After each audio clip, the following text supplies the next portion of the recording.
Halo, selamat pagi teman-teman di Facebook. Nama saya Valentina dari Kecara Forest Retreat.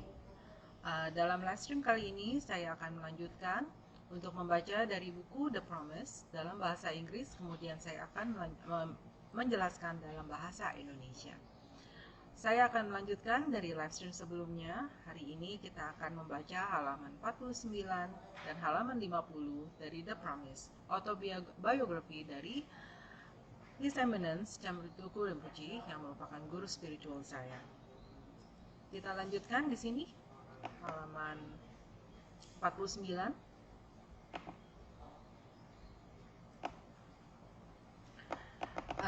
Kalau misalnya pada live stream sebelumnya saya menjelaskan sedikit mengenai Shimama.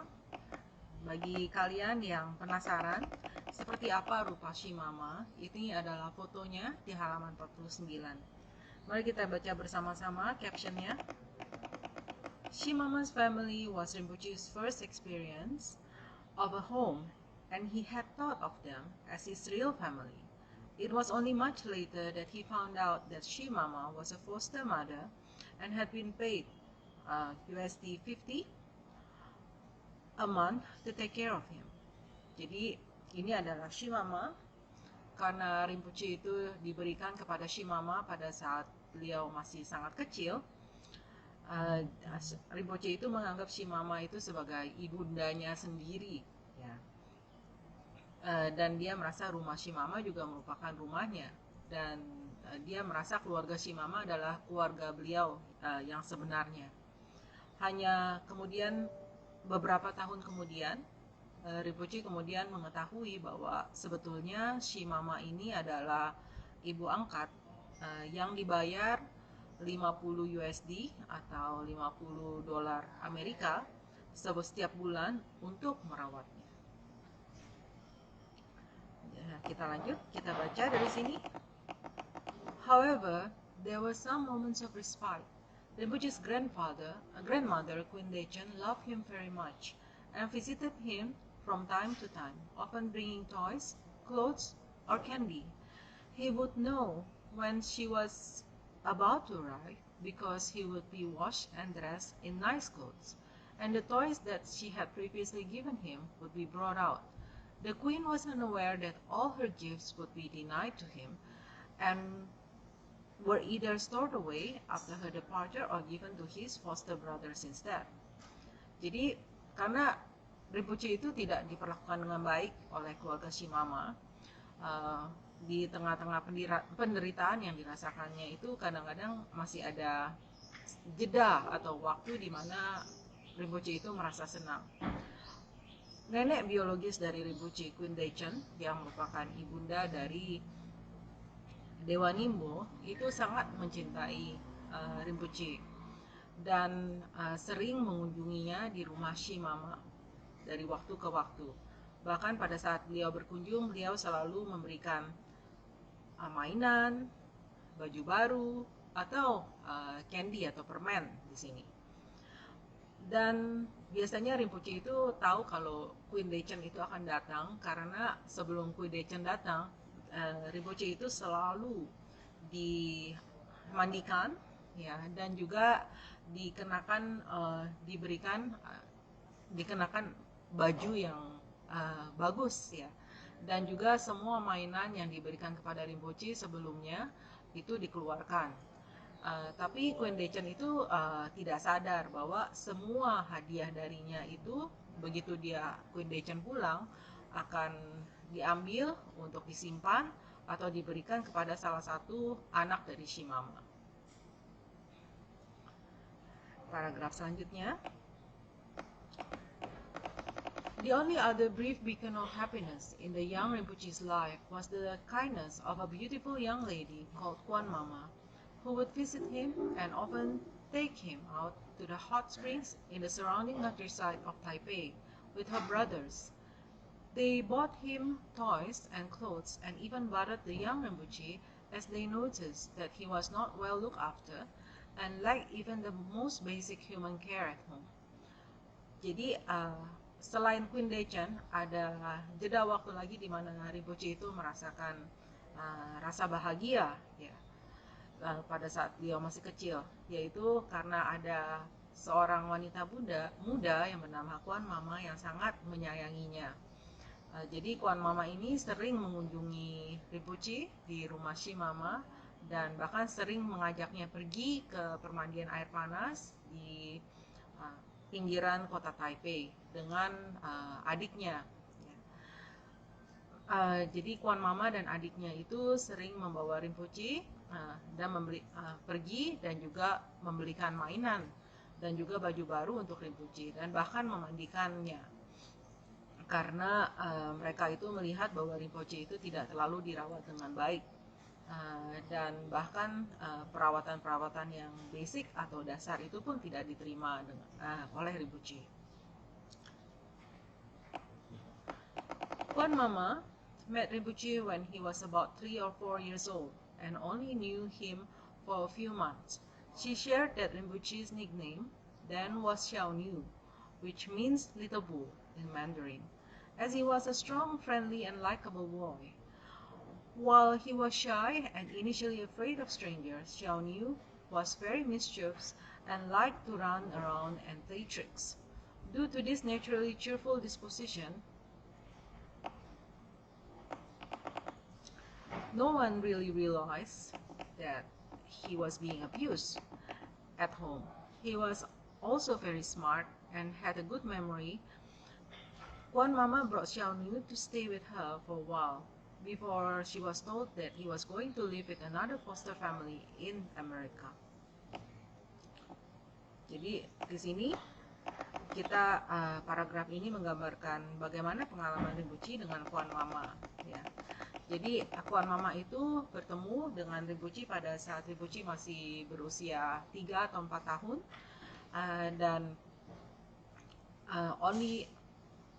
dan bahkan Kuan Mama ini hanya mengenal Rinpoche selama beberapa bulan saja. Kuan Mama ini sering memanggil Rinpoche dengan sebutan Xiao Niu atau Little Bull, ya, atau di sini sapi atau kerbau kecil dalam bahasa Mandarin. Karena Rinpoche itu merupakan anak yang kuat, sangat bersahabat, dan juga bagi orang yang melihatnya itu sangat mudah untuk menyukai Rinpoche. Walaupun Rinpoche pada awalnya itu pemalu dan juga beliau itu sedikit takut kepada orang yang tidak dikenal, Xiao Niu itu adalah anak yang nakal dan juga sering berlari ke sana kemari dan juga bermain, ya, karena pembawaannya yang cheerful atau yang ceria. Itu tidak banyak orang yang tahu bahwa sebetulnya Rinpoche itu disiksa atau tidak diperlakukan dengan baik di rumahnya. Rinpoche juga merupakan anak yang sangat pandai dan juga memiliki ingatan yang sangat baik. Kuan Mama membawa Xiao Niu untuk tinggal bersamanya selama beberapa waktu sebelum pada akhirnya dia diberitahukan bahwa Rinpoche akan pergi untuk tinggal dengan keluarga angkat lain di Amerika. Since Kuan Mama thought that Xiao Niu was leaving, she took some photos to commemorate the special relationship they shared. These precious photos are now the only records of this period in the young Rinpoche's life. Pada saat Kuan Mama itu mengetahui bahwa Rinpoche itu akan pergi ke Amerika, Kuan Mama itu mengambil banyak foto-foto Rinpoche, dan sekarang ini foto-foto ini merupakan satu-satunya catatan atau bukti atau gambaran yang cukup membahagiakan, ya, pada saat kehidupan Rinpoche di masa itu. After taking the photos, Kuan Mama was given the impression that Rinpoche would soon leave Taiwan. Shimama never contacted her again, and so she never knew that Rinpoche continued living with Shimama until he was 6 years old. Things might have been brighter and happier for the young Rinpoche if Kuan Mama had known he was still in Taiwan. Setelah foto-foto ini diambil, Kuan Mama itu diberikan pandangan atau diberikan informasi bahwa Rinpoche akan segera meninggalkan Taiwan. Bahkan si Mama itu tidak pernah menghubungi Kuan Mama lagi. Jadi Kuan Mama ini tidak pernah tahu bahwa Rinpoche tetap tinggal bersama si Mama sampai beliau berusia 6 tahun. Padahal apabila Kuan Mama tahu bahwa Rinpoche itu masih berada di Taiwan sampai berusia 6 tahun, mungkin kehidupan Rinpoche akan jauh lebih cerah dan lebih baik ya. Suatu hari, one day, when Rinpoche was 6 years old, Queen Dechen came to Shi Mama's home to pick him up. The queen said she was going to take him to see his real parents. This was quite confusing for the young boy, who had already thought that Shi Mama's family was his real family. Suatu hari, Queen Dechen datang ke tempat Shi Mama untuk menjemput Rinpoche yang pada saat itu berusia 6 tahun. Jadi, Sang Ratu, Queen Dechen, itu berkata bahwa dia akan membawa Rinpoche untuk bertemu dengan keluarganya yang sebenarnya. Jadi hal ini membuat Rinpoche itu cukup bingung, karena dia selalu menganggap keluarga Shi Mama adalah keluarga yang sebenarnya. Queen Dechen then took the young Rinpoche to the United States of America, where he was about to begin a new life. Queen Dechen kemudian membawa Rinpoche ke Amerika, di mana kehidupan baru telah menantinya. Kita lanjut ke halaman 50. Jadi di sini ada beberapa foto-foto pada saat Rinpoche menghabiskan waktu bersama Kuan Mama dan juga adiknya. Ya, kita bisa dilihat di sini di foto yang sebelah kiri bahwa Kuan Mama merupakan wanita yang cantik ya. Di sini mari kita baca bersama-sama captionnya. Kuan Mama was a classmate of Dewa Nimbo who had explicitly asked her to watch over the young boy. However, Dewa never told Kuan Mama that Rinpoche was her son, and Kuan Mama only found this out in 1997 when she realized that Rinpoche was her friend's son. Kuan Mama was quite upset, and she had not done more for Rinpoche. She said that she would have gladly adopted him as she had been very fond of him. Kuan Mama itu adalah teman sekolah dari Dewa Nimbo, ibunda biologis dari Rinpoche.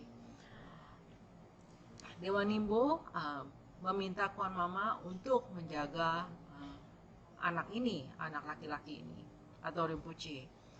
Akan tetapi Dewa itu tidak pernah memberitahu Kuan Mama bahwa Rinpoche itu adalah putranya, dan hanya pada tahun 1997 itu bertahun-tahun kemudian Kuan Mama baru sadar bahwa Rinpoche itu adalah putra dari Dewa Nimbo. Ketika Kuan Mama mengetahui bahwa Rinpoche adalah putra dari Dewa Nimbo, Kuan Mama cukup merasa sedih karena beliau tidak sempat untuk berbuat lebih banyak untuk Rinpoche, dan bahkan beliau juga berkata bahwa beliau itu apabila beliau mengetahui hal ini, dia tidak akan keberatan untuk mengadopsi Rinpoche karena beliau sangat menyukai Rinpoche atau menyayangi Rinpoche. Di foto kedua yang di sebelah kanan bawah, ini adalah adik dari Kuan Mama yang kita sebut Mr. Kuan di sini. Di captionnya bisa dilihat ingatan Rinpoche mengenai Mr. Kuan. I was the kid Mr. Kuan scrubbed and cleaned. I was the kid who used to ride on his shoulders. I was the little neglected child that he showed love to. Thank you, Mr. Kuan, for being so kind to a child who now grown up, and he will never forget you and Miss Kuan kindness. I will remember you both always by showing kindness to others. Your kindness is not wasted on me, I promise. Cham Rinpoche. Jadi di sini Rinpoche mengatakan di caption ini bahwa saya adalah anak lelaki kecil yang dimandikan oleh Mr. Kuan dan dibersihkan oleh Mr. Kuan. Saya adalah anak yang sering digendong di pundaknya, dan pada saat itu saya itu tidak terlalu dirawat dengan baik. Akan tetapi walaupun begitu, Mr. Kuan tetap menunjukkan rasa kasih sayang yang sangat besar kepada Rinpoche. Karena itu Rinpoche sangat berterima kasih kepada Mr. Kwan karena memperlakukan Rinpoche dengan baik pada saat dia masih kecil, dan juga bahkan berakting sebagai orang tuanya pada saat dia tidak mempunyai orang tua. Jadi anak lelaki ini sekarang ini sudah tumbuh besar dan dia tidak akan pernah melupakan kebaikan yang diterima dari Mr. Kwan dan Miss Kwan. Dia anak lelaki ini akan selalu mengingat kebaikan ini dengan menunjukkan kebaikan kepada makhluk lain, ya, orang maupun hewan atau makhluk lainnya. Jadi kebaikan yang diterima Rinpoche tidak akan percuma begitu saja, dan karena itu Rinpoche berjanji akan hal ini. Jadi kita akhiri live stream kita di sini. Kita telah sampai ke halaman 50. Kita akan lanjutkan lagi live streamnya, pembacaan buku The Promise pada live stream berikutnya. Mari kita akhiri live stream hari ini dengan pembacaan dedikasi, doa dedikasi dalam bahasa Tibet di sini. Jadi di sini biasanya setelah kita melakukan suatu aktivitas dharma, kita selalu melakukan doa dedikasi agar karma baik atau pahala yang telah didapat dari aktivitas dharma ini itu tetap bersama kita, walaupun kadang-kadang kita tiba-tiba marah atau bagaimana gitu. Jadi di sini mari kita mulai doa dedikasi ini. Jangan cup samjong Rinpoche make panam ke gyuche ke panyampa me paya guna gundu pewasu. Tong ni tong wa Rinpoche make panam ke gyuche ke panyampa me paya guna gundu pewasu. Taso ji esa pagewade tanandro agulanga pada cepa jesu no sandra pai tampi nyingko rindu sa sheshu. Kewa kunto yandang lamada dame joking pala lo joji sadalam jiyo den rapjone. Tuje canggih gopanyo tosu. Gewadi nyuruda lama sangge rebuni doa cicang malupa de sala gopaso. Joki gapo songapa josu nampa pewala geki sama jiwadan tuki malu samaso. Dada sengi dusundang diwasongi latane gewalo sandrapai tanpa yurin fa giuci. Ni model sendele ni meguyan deleksen ni sentaktu delepel konco sungi kingilo konco sungi ngoduso konco sungi tracisho. Jesu nama kusa rapenci nam katime cocu gepada. Lopsante Pedro mesa sungi do emuse tatu ne giuci. Lari rawe ko esingambi penang dewa malu jumwene. Cara sekuanten singga sungi sapi site batu thank you uci. Kum tempai ngodruk malupa niri dala sel duso kodan tempa loconam gepa cocin syuk dan sel. Terima kasih karena telah mengikuti live stream saya hari ini. Sampai jumpa lagi di live stream berikutnya.